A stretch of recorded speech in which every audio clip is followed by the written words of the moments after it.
चाळीसगावहून पंढरपूरच्या दिशेने वारी निघालेली आहे। आता थोड्याच वेळात पंढरपूर येणार आहे। आपण किती वर्षापासून सतत या वारीमध्ये सहभाग नोंदवत आहात आणि या वारीच्या नियोजनाबद्दल आमदार मंगेशदादा चव्हाण यांच्या संकल्पनेतून ही वारी जात आहे, याबद्दल आपले मत काय? नमस्कार दादा, मी मनोज गायकवाड, चाळीसगाव।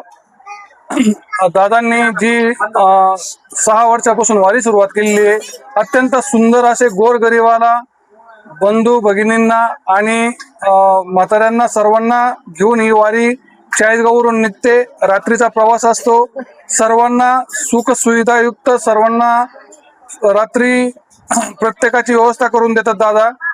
भाजपाचे कार्यकर्ते आणि शिवनेरी फाउंडेशन मार्फत जे बूथ प्रमुख आहे किंवा बोगी प्रमुख आहे, प्रत्येक बोगीमध्ये 4-4 बोगी प्रमुख दिले।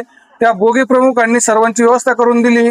सर्वांना कुठे बसायचं, कुठे उठायचं, कसं उतरायचं, सर्वांना सुख सुविधायुक्त अशी ट्रेन निघालेली आहे। रात्री दादांची 6वं वर्ष आहे।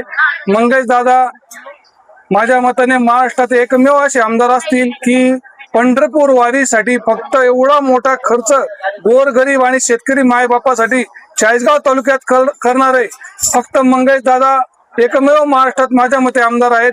हे 6वं वर्ष आहे। 6व्या वर्षामध्ये दादांनी कोणतीही कमतरता होऊ दिली नाहीये।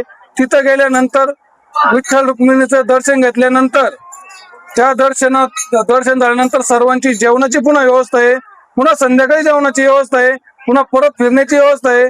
तर दादांनी जो हा मार्ग निवडलेला आहे, राजकीय लोक येतात जातात, आमदार होतात, खासदार होतात, पण असं कोणीही गोरगरिबासाठी रायगड वारी असो, रायगड वारी सुद्धा दादा घडवून आणतात तरुण मित्रमंडळीसाठी, आणि ह्या गोरगरीब माता भगिनींसाठी पंढरपूर वारी घडवून आणतात।